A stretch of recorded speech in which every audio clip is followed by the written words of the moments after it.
Welcome, YouTube. This is a much bigger YouTube channel than me, Jimmy Oaks. We're going to talk to him about all kinds of stuff, but I need to get this interview banged out because we're at the end of the day at Houston Police Academy. Did you have fun? Still having a blast. I just pulled off track. Aaron pulled me out of my car and was like, interview right now, take a seat. And this is us here. I just make them do it, and then they don't know what to do. It's like deer trapped in and headlights. I'm still a little like, I was just driving with James, so I'm like a little. All the adrenaline pumping through. Yeah. James is really, really good. He's so I mean, good. it makes sense, but. So good. All right, here's your topic. What does the next 1, 2, 3, 4, 5 years hold for you? Because right now you're on a quick rise on YouTube, and you hang around guys like Adam, you see them doing events, you're going over and doing stuff with the drift games.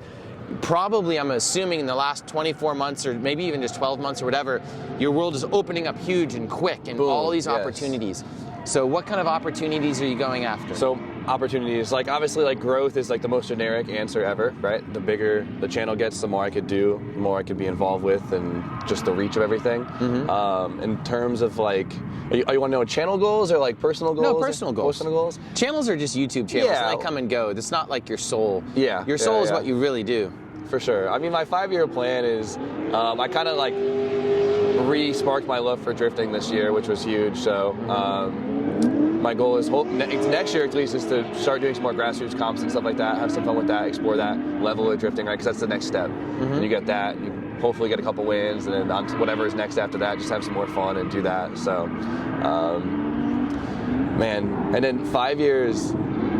I mean, it's just gross. I don't plan to move away from cars anytime soon. That's a big one. You know, I want to be able to build things at a higher level, get more people involved, get more hands-on. Because as you've learned, running multiple businesses you're only as good as your team. And you can only do so much per individual. So the more people you can get, the more you can do. And it takes a team to do anything. And I just want to grow my team. Really, it's a big one. How many people are working with you right now? 5 to 6. Oh wow! And what do they do? So I have RJ, who is my merch store manager, right? We have Stevie, which is our we'll call him the creative director of the merch stuff, and then and then we have Eddie, who is he does fulfillment with us. I have Ant, who is he's my shop hand, and then Spoon, which is my shop fabricator, and just gangster wrencher. Okay. Yeah. So you're actually fairly large business. Yeah. Wow. And do you want to become a race team like Adam, where you have a ton of mechanics and you're doing crazy builds all the time? Do you want to become like Dave, where you? I want to find that balance of build it fast enough where you can kind of get that internet gratification because the internet moves on so fast, but also just because I'm antsy and just want to build more and more things. My bucket list is so long, but not so fast and so detached that it just feels like here's a car. I want to still be involved as much as I can, so it really still feels like it's my baby. You know what I mean? So run me through the thought process of how your channel and how your life works. Are you just buying cars and trying to entertain people, kind of like Adam does? Yeah. And you're doing the shock value of I got this thing and then I put these wheels on it and then I did this, and it's video after video until you milk it to death and you move on? So what is the progression? So it's weird, right? So for the first couple years, I didn't make enough money to really just be I'm gonna build this because the internet's gonna love this and I can do this and then move on from there. It was more of I'm gonna buy it and I'm gonna drown myself trying to afford this and afford this build. I'm gonna build it because I love this car. I've always wanted this car and I love the experience of it. And I'm gonna capture it. And if people like it, that'd be fantastic, right? So I wanna enjoy the experience that I want and try to capture it in a way that people enjoy it too. And then now, as you get bigger, you start to focus on, okay, well maybe now I'm starting to check all the boxes of what I wanted, and maybe now let's start thinking about things that people want to see that aren't just the things I want to see, if that makes sense. So I'm in this weird transitional period right now of wow, I might just go build a car because people want to see me build it, not because that's the car I wanted really bad and wanted to build it. Have you done that yet? So I'd say have you seen my rear-wheel drive Civic? Okay, so we did a rear-wheel drive Civic project, and that was 60-40. It was something I really, really wanted to do, but also 40% I was you know what, it actually might do pretty decent, and that was a big motivational drive. From before I was even if it flops, I'm having a blast and I'm building a car with my friends and the car that I wanted. So that was the first time I think I was I'm doing this extra motivation because people want to see it too, you know? I've never actually done anything YouTube wanted me to do, probably. It's always, what I want to do. Yeah, for sure. Some things flop, some things do well. Yeah. How do you balance that? And like going forward, I think Adam did, I don't mean to use Adam all the time, but he's a common ground. Yeah, exactly. But I was going to say, he did like an Audi R6 or whatever, RS6, and then I think he had 2 of them, and he just got rid of them as soon as he could, well, that one, he wasn't in love with them. That one he bought, those were for him. I know for a fact. They? Yeah, those were for him. That was a car he wanted to experience, and luckily, in a benefit to him, he was able to get them and not lose any money, right? So he got the experience of owning that car and having the fun that he did with it.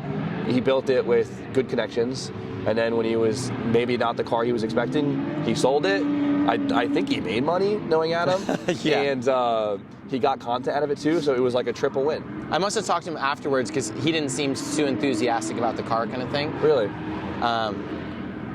I mean, everybody talks differently to everybody. I was just thinking like maybe the internet, because it was such a hyped car at the time he built that or whatever and did things.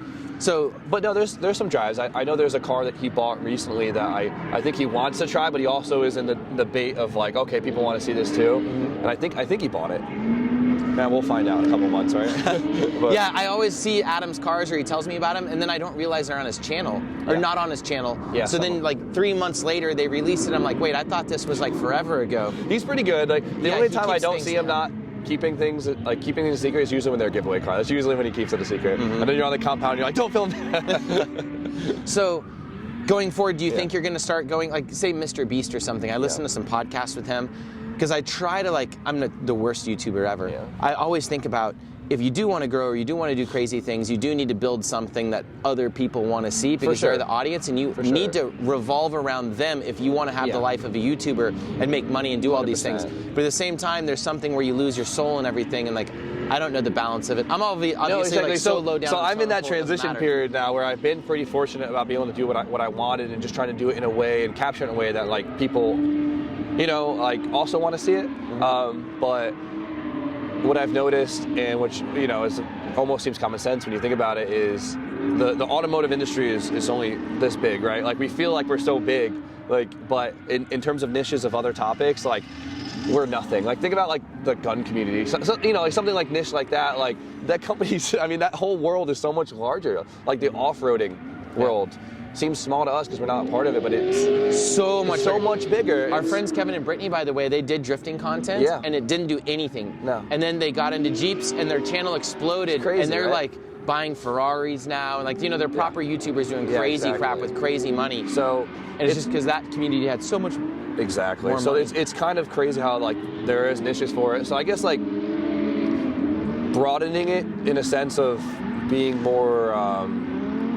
Not just tailored to cars. Like I think TJ and Adam does too, but I think TJ more than anyone, it almost feels like TJ's vlogs are just like lifestyle vlogs with the excuse of liking cars. You know what I mean? And I think Adam's definitely driven with car content, but I think he captures it in a very good way that like you don't have to care about cars like to want to watch Adam's channel because it's just fun. And so like trying to find my own balance of doing that, I think is the next step of almost like focusing more on the lifestyle of it, just and cars are involved and cars with lifestyle on the outside. So in the next like few years, do you want to go drive Formula D? Do you want to be the crazy professional drifter? Do you just want to be the grassroots guy? Like what is going to be your shtick? I don't know. It's weird, right? Because like now that I'm like my love for drifting is kind of like it's a whole story beyond it, but like it's like really sparking it. It's more or less like I want to be able to drive at the same level. All my friends are so good, like so good. Like when I go drive with Adam, Grant, Sean Booth, like they're all so good. Come out here with you guys, and you're all so good. I want to get to the level that I can hold my own with you guys, because when everyone's awesome, it's so much more fun. You know what I mean? Like you're gonna do that so fast driving at like Drift Week, and like Adam the last 2 because days he's always driving. Yeah. Like if you love driving, you will get good really freaking fast being a YouTuber because you're around it so much. Yeah. You get so many opportunities normal humans don't. For sure. You get treated like a little celebrity, little god. People are excited to see you. They'll pay you to come out and drive at events and stuff. It's pretty amazing. So the goal you're gonna cheat. So I've been building like my E36 for that reason, trying to get a car that holds its own for those events. Like the grid lights and stuff like that, like the Fuel Fest grid lights and stuff. So next year I'll have a car for all that, which will be a big deal for me. So I'm really That's excited. awesome. And but in terms of competition, I'm not really a competitive person. So it sounds really fun, and I think it's definitely in the horizon of like bigger comps. But I don't think FD would be me. Yeah. Yeah. Not enough seat time, a lot of like nerves and like stress and like doing everything. And it's so cool. I'm saying it's not like an awesome opportunity, but it's not for me. I thought it was weird that YouTubers would get into Formula D and stuff like that because they could make so much more money doing other things. Yeah, It but almost seems stifling. It's funny, right? Because it's just like you think, oh, it's a YouTuber who wants to get an FD because YouTube. Adam, if he owned a roofing business, he'd be trying to get an FD still. That's just Adam, you know what I mean? Yeah. And so he's just, because to him, he'd make way more money doing something else, but he has a love for it, and that's what's cool about it, you know? And some people don't get that, you know? Do you see Adam in some of these big YouTube productions and stuff and want to get to that stress level and stuff? Seems like when you're at your level, you know, with a small crew, you know, like manageable expectations, manageable schedules, you don't have to work 6 months out on the schedule, or maybe you do, but it doesn't have to be too crazy. You don't have like $1 million compounds or 10, you know, like all this crazy stuff. I honestly, like, I kind of love it. Like, Yeah. Like, So you like the stress level? I like the growth, and I like the progression, and I like the excitement of new opportunities and like new experiences, and like, you know, we get one life, and like kind of going get. I don't know. Like, I think it's really cool. I just find it really cool. So I get some people don't want that energy, but I don't know. I think it's awesome. How many YouTubers do you think get into the same model where they start hiring people for merch, they start hiring you know, like all these things, and how many YouTubers could just keep it as like a one-man show forever? Yeah, I think, and kind of just be pure. I don't want to say pure as in like it's corrupt or anything, but you know what I mean? Like keep your life simple. It's hard because you always have to kind of progress your content in a way, or else it gets stale, right? I mean, even look at Mr. Beast. You know, like, it's a good example. Like now he's like full movie productions. That's crazy. And for a long time, it was just him and his friends goofing around, running around, and then there was a full film crew, and then now it's like a whole team. And so like, I feel like if you want to progress, and honestly, if you're not progressing, you're regressing. You know, you have to kind of build a team. Maybe if you're a video gamer or something, I don't know. But in terms of growth, you have to keep growing your team. I think it's kind of scary with the growth thing. You could end up with like a garage of 70 cars that you're, you know, storing and like huge crews and, you know, all the difficulty of storing. Like the channel could get crazy because a lot of YouTubers, like say you're a makeup girl. Yeah. Like you just put makeup on and you're pretty or you dance or you do whatever. No overhead. You're just no. It's the automotive thing seems insane. It is insane. The return per dollar in terms of content is like the lowest out of any like YouTube production, right? Besides, I guess, Mr. Beast, where he spends $1 million. You know what I'm saying? But it's a weird niche. It is, and you know, it depends what way you look at it, right? Like for me, I'm like, oh, I'm a car guy that gets to film it and have YouTube videos. If you look at it as I'm a YouTuber that just happens to do it through cars, then it doesn't really make sense, you know? So it's all in perspective, right? Have you ever heard the saying, like racing is for people that love work and hate money? Yes. Yeah. Oh yeah. We make our lives difficult, whether it's racing, whether it's YouTube, whether it's anything, that it's difficult to make money because you're spending it on everything you're doing. But it also pushes people, I think. I've seen a lot. Yeah. It's weird, right? Because you see the guys that like thin themselves out so much that they really can't get out of a hole. But then you also get the guys who you could tell have progressed themselves, put a lot more effort into getting to the next level so they can't afford this stuff. Okay. Yeah. I won't take up too much of your time. I am going to ask you, do you have a great piece of advice for like up and coming people or like myself in YouTubing and stuff?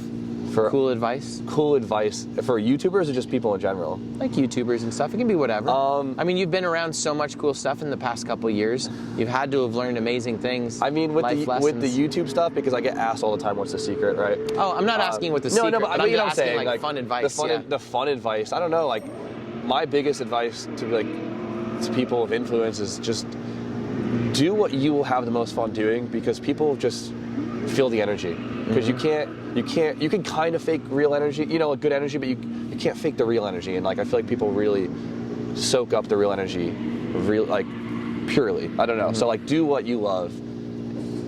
I see a lot of fake energy on YouTube. That's what I'm saying. But like, I don't know. I think you get way more back when you're doing something you love versus when you're just trying to bullshit through something that you think people will love for you. You know. Cool. Well, thank you so much for chatting. Is there anything you're passionate about besides this right now? Drifting and everything? I'm just a sucker for cars, dude. Sucker for cars. I think we all are. We're idiots. All right, thank you so much for your time. He has to go get his stuff working and everything and get back up.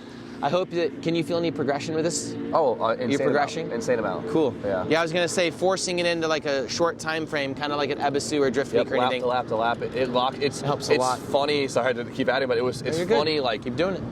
you like feel like you're chugging through the day, and you like wake up for the next day, and everything you just were working on so much the next day and focusing so hard on now is like subconscious the next day. You don't gotta. It's kind of weird. Like you sleep and it like locks in. You're like, oh man, and you get to the next thing, and then you sleep in the next track, and it's kind of weird. I learned something on this trip, which I don't know how I ever missed it. Everyone's like doing the flick entry, like a big exaggerated flick, and I was watching Luke. Luke starts on the outside when he's following. If he knows they're gonna flick, they flick like that, and he flicks Dives in. Yeah. and dives, and it'll almost slam into him. Yeah, it's sick. Not only on the transition, but also because he has more closing speed on that, because whatever. But I was like, why have I never not noticed people do that and how to do it? And then I started copying it immediately, and I'm like, oh, this is sick. Yeah, you could just suck up without even thinking about it. Yeah. I'm like, why did I not know about this? And then I watch him like shoot off in the grass, and I'm like, Luke's crazy. He's like mowing the yard or like murdering people, one or the other. One or the other. Only murder face. Well, yep, that's it. All right, go get your car ready. We got to get out of here. Let's get We have extracurricular activities tonight. Yes, sir. Are you going? Probably. All right, good. And of course, Drift Week has the best sponsors such as BC Racing Custom Coilovers, Vape Tasia, Heatwave Visual, NK Wheels, WhatMonstersDo.com. Use the discount code EBISU. And of course, ECU Master for building the James Dean car and coming on this trip with us. Thank you, everyone.